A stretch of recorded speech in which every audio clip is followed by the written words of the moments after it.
Thank you, Scott, and good morning, sisters and brothers. I'm so proud to be speaking to you this morning, proud to be your General Secretary of this great union, and proud to be part of the second Unite Scottish Policy Conference. You know, it's an indication of the importance of this conference that people are here from other regions within our union, from Wales, from the southwest, from other regions. Our Vice Chair of the Executive, Jane Taylor, is here. And of course, our Chair, Tony Woodhouse, would have been here. He's had a family issue that he had to deal with, but he sends his great appreciation and solidarity. I'm particularly pleased, of course, that my friends from the steelworkers have come all this way to join us here in this conference. Leo Gerard, Ken Newman, and Ben Davis. You know, these are great, great friends of ours, great comrades. Their union is a fighting back union. When Leo speaks in America, people sit up and listen. And it was that kind of unity, that empathy with our union, a fighting back union, afraid of no one, that drew us close together. And we've created Workers Uniting so that we can challenge global capitalism. And you know, it's not just on paper that we've done that. We've brought together our shop stewards from various sectors and companies, and we've made a big impact in a whole host of different areas that the employers have had to take notice of. So, Leo, a personal thank you. It's a privilege for me to call you my friend and comrade and to be associated with the steelworkers. Thanks very much for being here, comrade. And can I say that it's a sign of the union's vitality that so many reps and activists are contributing to its direction here, because Unite plays such an essential role in Scottish life. And it's you that I particularly want to thank today. Thank you for all the work that you do for this union, for the support that you give working people from shipyards to public transport, from chemicals to finance in our local authorities, our National Health Service. And I know the amazing work that you do. It makes me enormously honoured that you stand up to make Scotland a better place for working people. This conference takes place amid a transforming political landscape, dramatically different to our first policy conference in January last year, Pat, for there's no snow for a start. And of course, we've had a general election. The result took Theresa May by surprise. And allow me a moment to gloat. I made a few predictions before the general election. I was criticised for the odd one. But when I said that the Tories would not be able to form a government on their own, I was right. I said that when the voters got the chance to see the real Jeremy Corbyn, for the decent, honest man that he is, they'd give him a fair hearing. And I was right. But even I didn't expect some of the shock results here in Scotland. The SNP losing 22 seats. Labour coming back. One more week of campaigning and Labour would have been in power. And it would have been the people of Scotland who got them over the line. And the DUP would have been £1 billion less well off. The Tory government is now, it would appear, on its last legs, stumbling around, reeling from one punch, usually self-inflicted. The Prime Minister and her cabinet cling to the ropes for survival. Of course, nobody believes, as is claimed, that with Ruth Davidson, the Tory leopard really can change her spots. What Ruth doesn't admit to the people of Scotland is that her 13 Westminster MPs support the austerity that leaves 1 in 4 children in Scotland living in poverty. How shameful is that? Here, Tories are doing nothing to avoid a calamitous Brexit, which arguably will hit Scotland harder than any other part of these isles. An independent report said Scotland's towns and cities would suffer a devastating £30 billion loss, a Brexit bombshell without a deal. Aberdeen, Edinburgh and Glasgow will be hit hardest by lost revenue from goods and services. Miss Davidson's government is refusing to come clean on its own Brexit impact assessments. It's being dragged to courts at the moment to reveal what a Tory Brexit will do to the jobs and living standards of our people. But if Ruth Davidson wants to lead for Scotland, then why is she not defending it from her pals in Westminster? She wants us to believe she is cut from a different political cloth, but she is just one more Tory putting her party before country and people. I read last week of a family who live not too far from here in Inverness, going for days without food, their health and well-being destroyed by the universal credit experiment.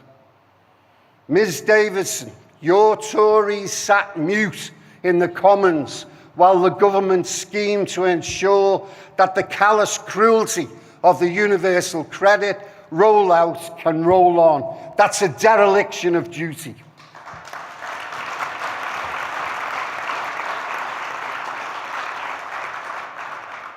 The truth is, the Scottish Tories are propping up a bankrupt, worn-out government, just as the DUP are doing, but without the £1 billion bung for their bother. Now Ruth's lined up for Celebrity Bake Off. I hope whatever she cooks up is more palatable than the total mince of the government that she represents.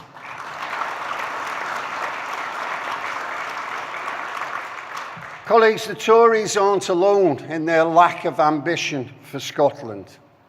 I have other concerns. The SNP government has become strangely shy when it's reminded it should use its substantial powers for the good of the people. I've repeatedly called on it to use its powers to say no to the Trade Union Act, to show that Scotland really does do it differently by rejecting all anti-union laws created in Westminster. The Welsh Assembly reversed the effects of the Trade Union Act. They did it by creating the Trade Union Wales Act. The Trade Union Wales Act. Assembly members said this damaging, divisive legislation had no place in their country. They did it in Cardiff. What's stopping Edinburgh?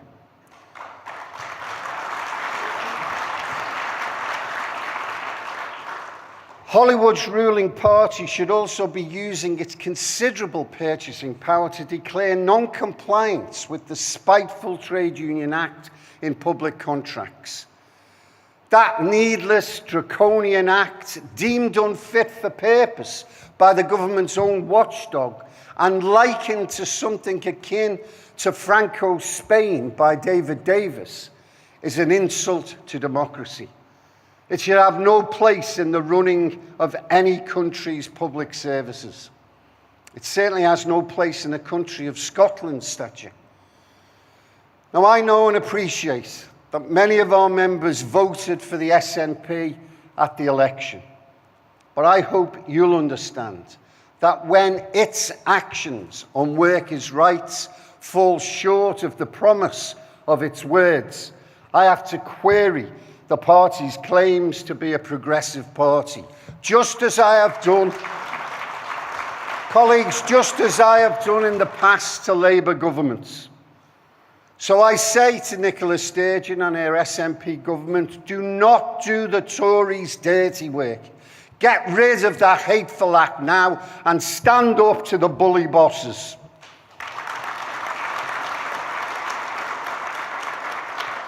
That rogues gallery of bad bosses houses one permanent resident, Ineos. In a safety-critical industry, in Scotland's biggest industrial site, where nurturing good industrial relations is an employer's duty, Ineos wants to de-recognise our union.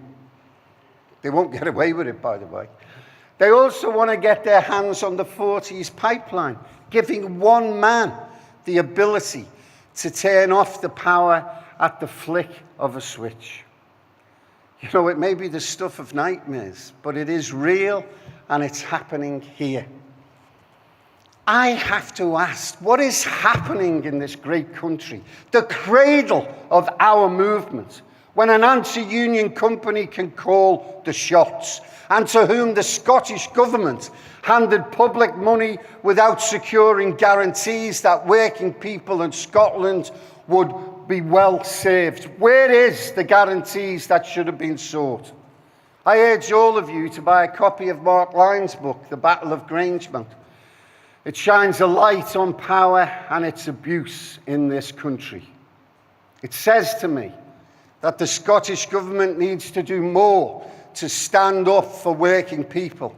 And it reminds us that working people cannot rely on the voluntary approach of the Fair Works Convention. You know, the convention bringing together business, government, and workers' unions is a fine principle.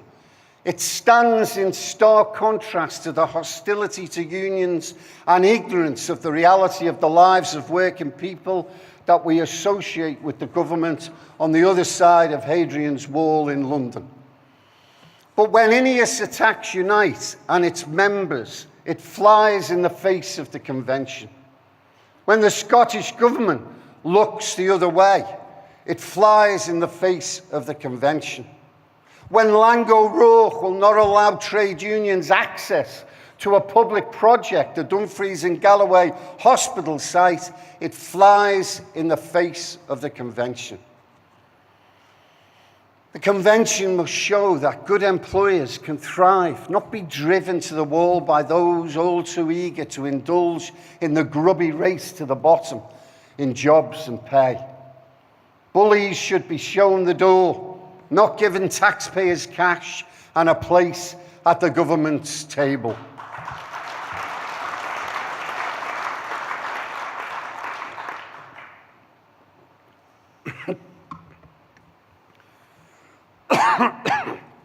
Let me say on blacklisting too. The SNP are demonstrating an inexcusable lack of political will. A disproportionate number of Scottish workers are on the Consulting Association blacklist. Yet the terms of the inquiry into the infiltration by spy cops of political groups and unions doesn't extend to this nation. How can justice for our members and their families, whose lives have been ruined by the scourge and the evil of blacklisting, be achieved without a public review, with the role of the Scottish police in demonising workers long before the last 17 years be fully examined? If the Scottish police were misused by employers or the government of the day, then the Scottish people have a right to know.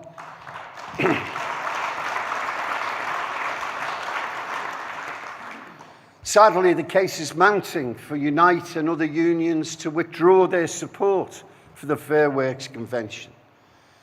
So I urge Nicola Sturgeon, whom I like, to summon the courage of her convictions. Let Scotland's workers know which First Minister stands before them. The one who stopped the sell-off of council houses, or the one who looks away while powerful employers drag down workers' rights and dignity.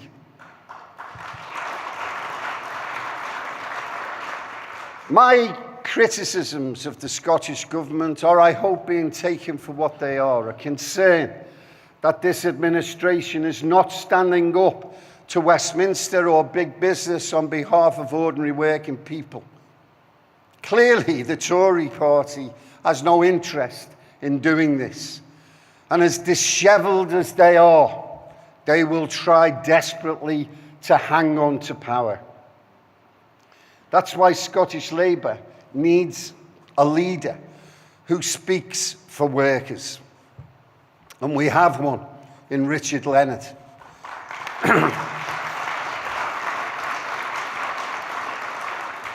I'm looking forward to his address later this morning to hear how under his leadership the Labour Party in Scotland will build on the foundation laid by Jeremy Corbyn.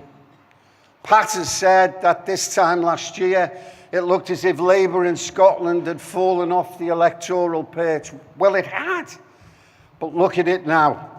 7 MPs stronger, the real prospect of future success in seats transformed into marginals as people return to Labour.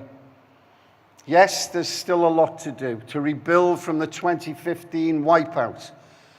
But who would have thought even a few months ago that we would be talking about Labour's fortunes in Scotland being the key to open the door to Labour in number 10. Thanks to a manifesto that captured the imagination of millions, voters in Scotland can look at Labour and see a party that they recognise once again.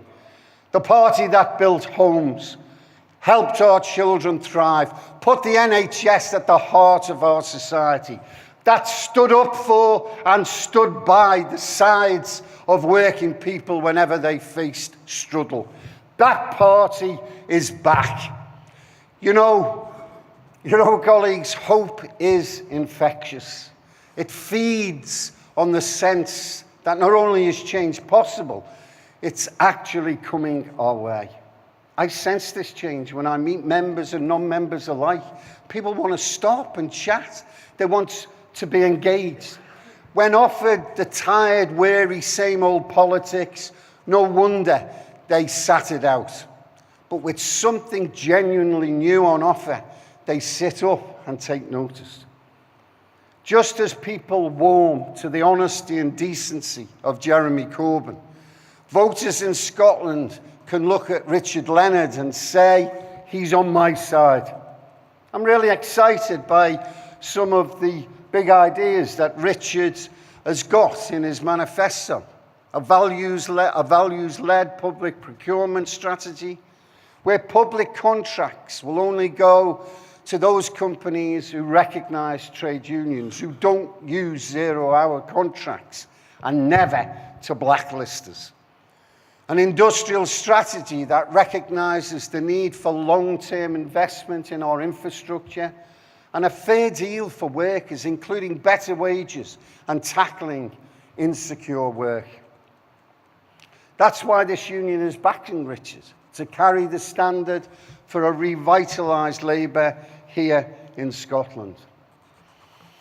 Sadly, some seek to discredit this election by demeaning the role of Unite and other union members. You know, this puts me in mind of Bertolt Brecht's famous observation that when politicians don't like the way the political wind is blowing, they seek to dissolve the people.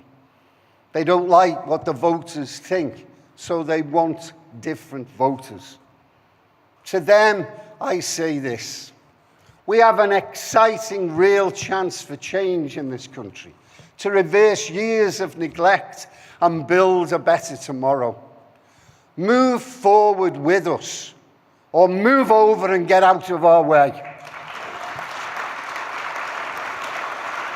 To you in this room, I say you are the voice of workers across Scotland, from our shipyards to our school canteens, from our oil rigs to our nation's defence. You can help select a Labour leader who speaks for you and takes us a step closer to getting rid of this appalling Tory government. Colleagues, you've come this far in listening to me, but it's time for the B word. Brexit. I can't avoid it, I'm afraid. The shambles that the Tory party is making of it is creating economic uncertainty. another investment freeze, and putting our jobs at risk.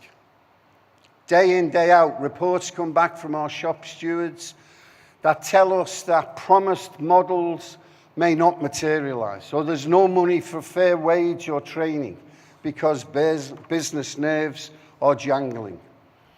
They fear us crashing out of the EU without a deal, creating supply chain chaos. Now, it looks as if the UK can expect a trade deal little better than Europe's one with Canada. Let me say, this is not acceptable. Our sister union, the USW, knows only too well the impact of trade agreements like CETA and NAFTA on manufacturing jobs and employment rights. Good jobs are lost as investment goes to the lowest cost country. Our government is rendered powerless. There's a section of the Tory party, of course, who just don't care about this. They're the no-deal zealots, hungry to destroy our rights and re-establish the UK as a tax haven, bobbing around in the North Sea, a kind of little Singapore. They always put their ideals above our nation's welfare. John Major had a word for them too, which also began with a B. But Theresa May has put them in the driving seat. She must call them out, because if the investment tap runs dry and jobs are lost, the blame will not sit with Brussels. It doesn't sit with our movement or business. It sits squarely with her and her squabbling party. People's jobs, our children's futures are at stake here. They're not collateral damage in the battle for control of a discredited Tory party. More than ever, Scotland needs our movement to defend it against vested interests and their puppets in the political elite, transforming our country to ensure that workers get a fair deal of the wealth that they create. You know, whatever your political views, the truth is, Jeremy Corbyn is shaking up politics in this country. But let's not leave it to him alone. We have our part to play. I know that this is what you do day in, day out, supporting our members to make their working lives better. But with so many challenges before us, from automation and digitalization, the fourth industrial revolution, ploughing through traditional jobs and inventing new ones, to the continuing austerity, which has diminished our public services and stagnated our economy, the challenges before our movement are profound. Our members look to us because we are strong. We are strong. We stand in their corner and we win. But we cannot say strong cannot keep winning unless we build our membership. This union has never flinched in the face of a challenge. And with every one of you here today powering it forward, we will meet the many challenges. So I ask that when you leave Aviemore today and return to your workplaces tomorrow, get organising. Keep this union the biggest in Scotland and the union that Scotland's workers want in their corner. Help to win support for the radical policies our union believes in, which are steering the imagination of millions of working people. Because a strong unite in Scotland is the only way we can carry on winning for the many, not the few. Thanks very much, colleagues.